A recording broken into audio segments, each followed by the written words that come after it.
তো ভাই ব্রাদার, দেখতে দেখতে বিশ্বকাপ কিন্তু চলে আসলো। ফুটবল বিশ্বকাপের কথা বলছি। তো যারা ওয়েট করছিলেন ভালো একটা প্রজেক্টর কম দামে পাওয়া যাক এরকম একটা খবর কেউ দেখ, তো সেই খবরটা দেওয়ার জন্য আমি কিন্তু প্রস্তুত। কয়েকদিন আগে থেকে বলছিলাম না যে আপনাদের জন্য 10,000 টাকার নিচে এমন একটা প্রজেক্টরের ভিডিও আমি দিতে চাচ্ছি যেটা সত্যিই কাজে লাগবে, যেটা রিকমেন্ড করা যেতে পারে এবং যা কিনে আপনারা আসলেই এবারের বিশ্বকাপটা উপভোগ করতে পারবেন যারা কম দামে কিনতে চান। বেশি দামে অনেক প্রজেক্টর রয়েছে, ইভেন আমার চ্যানেলে এমন প্রজেক্টর রিভিউ আছে যার দাম 2 লাখ টাকা। তো যাদের বেশি বাজেট আছে তারা অবশ্যই ডেফিনেটলি ওইগুলো কিনবেন, আর যাদের বাজেট 10,000 টাকা বা 8,000 টাকার মতো তারা রেডি হয়ে যান। আমরা আজকে কথা বলবো এই প্রজেক্টরটি নিয়ে। এটার নাম হলো কি, Cheerlex C10। এই হচ্ছে প্রজেক্টর, ব্ল্যাক কালারের। দেখতে তো খারাপ না, দেখতে ভালোই লাগে, যে দাম সে তুলনায় বেশ ভালো লাগে। সামনে আমরা এই যে লেন্স হোল্ডার বা লেন্স ক্যাপ যে নামে দেখুন না কেন, এইটার কি স্ট্যান্ড কারেকশন করতে পারবেন বা এই যে ম্যানুয়ালি হচ্ছে গিয়ে আপনি ফোকাসিংটা ঠিক করতে পারবেন। ডিজাইন অ্যান্ড বিল্ড ম্যাটেরিয়ালস হিসাবে আমরা পেয়ে যাবো প্লাস্টিক, একদম টোটাল জিনিসটা প্লাস্টিক দিয়ে তৈরি। রেয়ারে আমরা দেখবো ডিশ অ্যান্টিনা ব্যবহার করার সুযোগ রয়েছে। আপনি যদি খেলাই দেখতে চান তাহলে তো অবশ্যই আপনার ডিশ অ্যান্টিনা সংযোগ করতে হবে, কারণ খেলা তো টিভিতে দেখা যাবে। তো সরাসরি আপনি এখানে ডিশ কানেক্টিভিটি পেয়ে যাবেন। এছাড়াও HDMI, AV ইনপুট, তারপরে USB, দেন IR ব্লাস্টার রয়েছে। IR সেন্সরটা মূলত রিমোটের জন্য। তবে ভালো বিষয়, এটাতে দুপাশে IR ব্লাস্টার থাকাতে আপনি যে কোনো ব্যাক সাইড থেকেও চাইলে পরিবর্তন করতে পারবেন, সামনে থেকেও চাইলে আপনি আপনার পরিবর্তন আপনি আপনার কাজগুলো করতে পারবেন। সাথে রিমোট পাওয়া যাবে, বক্স কাউন্টার নিয়ে তো বলাই হলো না, এটা পাবেন। আর রিমোট পেয়ে যাবেন, ডকুমেন্টেশন রয়েছে। That's it.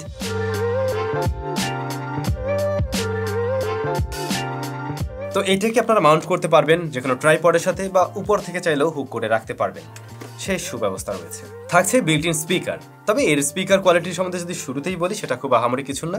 আমি বলবো অবশ্যই যখন প্রজেক্টর দিয়ে জায়েন্ট স্ক্রিন আপনি কোনো একটা ভিডিওই দেখতে পারবেন, দেন ডেফিনেটলি এর সাথে আপনি একটা স্পিকারও ব্যবহার করতে পারবেন। অবশ্যই আলাদা সাউন্ড সিস্টেম ব্যবহার করবেন, তাহলে সব মিলে একটা সুন্দর এক্সপিরিয়েন্স পাওয়া সম্ভব। চলুন একটু টেকনিক্যাল বিষয়বস্তুগুলো জেনে নেওয়া যাক, দেন আমরা রেজাল্ট নিয়ে আরও বিস্তারিত আলোচনা করব। এই প্রজেক্টরটা আপনি 50 ইঞ্চ থেকে 120 ইঞ্চ পর্যন্ত প্রজেকশন করতে পারবেন। তো 120 ইঞ্চ মানে হিউজ, অনেক বড় একটা জায়গা পাওয়া যাবে। বাট সত্যি বলতে 70 থেকে 80-র মধ্যে আমি বেস্ট রেজাল্টটাই পেয়েছি। 70 ইঞ্চ করে যদি আপনি এইটার ভিডিও দেখেন, এবং 70 ইঞ্চ কিন্তু মোটেই কম না, 70 ইঞ্চ দিয়ে আপনি আমার মনে হয় বেশ বড় বড় সবকিছু দেখতে পাবেন আর কি। সেই জায়গায় শার্পনেস ডিটেল ভালো পেয়েছি, যেহেতু এটা আসলে 720p রেজুলেশনের বা HD+ রেজুলেশনের, যে কারণে আপনি অনেক বড় করে ফেললে হয়তো পিক্সেলগুলো কাছে গিয়ে দেখলে বড় বড় দেখতে পাবেন। বাট হয় কি, আমরা একটা প্রজেক্টর যতটুকু দূরত্ব থেকে দেখি তাতে করে এর রেজাল্টে আপনি অসন্তুষ্ট থাকবেন না। এবং ব্রাইটনেস আমরা মোটামুটি ভালোই পেয়েছি। কোম্পানি যদিও ক্লেম করছে এইটার ব্রাইটনেস নাকি 2600 লুমেন, বাট আমার সেটা নিয়ে একটু সন্দেহ আছে এবং আমার মনে হয় না আসলে 2600 লুমেন আছে। বাট ভালো বিষয়, এর মাঝে যে LED রয়েছে তার ব্যাপারে বলা হয়েছে 50,000 ঘন্টা আপনি ওয়াচ টাইম পাবেন। তো 50,000 ঘন্টা মানে ডেইলি 5-6 ঘন্টা দেখলেও 20 বছর ব্যবহার উপযোগী এই জিনিস। এই প্রজেক্টর আপনি 20 বছর ব্যবহার করবেন, তার মধ্যে হয়তো আরো একটি প্রজেক্টর কিনে ফেলবেন। যাই হোক, কন্ট্রাস্ট রেশিও 1500:1, আর রেজুলেশন যেমনটা বলছিলাম 1280x720। ম্যানুয়াল ফোকাস সিস্টেম রয়েছে। আপনি যখন কিনা কোনো ওয়ালের উপরে ফেলবেন, ওয়ালে আসলে দেখে আপনি যতটা মজা পাবেন তার চাইতে বেশি বেটার রেজাল্ট পাবেন যখন কোনো প্রজেক্টরের স্ক্রিনের উপরে প্রজেকশন করবেন। তো আমাদের বাসা তো না, স্টুডিওতে হচ্ছে গিয়ে নেই, কোনো প্রজেকশন স্ক্রিন নেই, যে কারণে আমরা আসলে একদম পারফেক্ট আউটপুটটা পাইনি। আমাদের এখানে যে ওয়ালটা রয়েছে সেটাও একটু হালকা ক্রিম টাইপের, যে কারণে আপনাদের হয়তো পারফেক্ট রেজাল্ট আমি দেখাতে পারছি না, বাট একটা আইডিয়া নিশ্চয়ই করতে পারছেন যে ব্রাইটনেস বা রেজাল্ট কেমন রয়েছে। আর আমি ভিডিওগুলো করছিলাম কিন্তু আইফোন দিয়ে। তো ঘুরে ফিরে আসলে আমি ওটাই বলবো, 70 থেকে 80 ইঞ্চের মধ্যে এর থেকে একটা বেস্ট রেজাল্ট পাওয়া যায়। এবার আসছি এর অপারেটিং সিস্টেম বা এর মাঝে আসলে কি কি ফিচার থাকছে। অনেকেরই হয়তো প্রশ্ন থাকবে, ভাইয়া এটাতে কি অ্যান্ড্রয়েড অপারেটিং সিস্টেম রয়েছে? নো, এটাতে অ্যান্ড্রয়েড অপারেটিং সিস্টেম নেই। তবে আপনি চাইলে এখানে কিন্তু একটা টিভি কার্ড ব্যবহার করতে পারেন। ওই যে অ্যান্ড্রয়েড টিভি কার্ডগুলো যে হয়ে থাকে সেগুলো ব্যবহার করতে পারেন, অথবা আপনি আপনার স্মার্টফোনের স্ক্রিন শেয়ার করার জন্য কয়েকটা ওয়েতেই শেয়ার করতে পারেন। লাইক আপনি যদি একটা ক্রোমকাস্ট কিনে নেন, সেই ক্ষেত্রে কিন্তু স্মার্টফোনের ডিসপ্লেটাই প্রজেক্টরে শেয়ার করতে পারছেন, অথবা ওই যে টিভি কার্ড ব্যবহার করলে তখন আপনি স্ক্রিন কাস্ট করতে পারবেন। কিংবা HDMI যদি আপনার ফোন সাপোর্ট করে, HDMI আউটপুট যদি দিতে পারে, ডিসপ্লে আউটপুট, তাহলেও আপনি প্রজেক্টর আপনার মোবাইল ফোনের স্ক্রিনটা শেয়ার করতে পারবেন।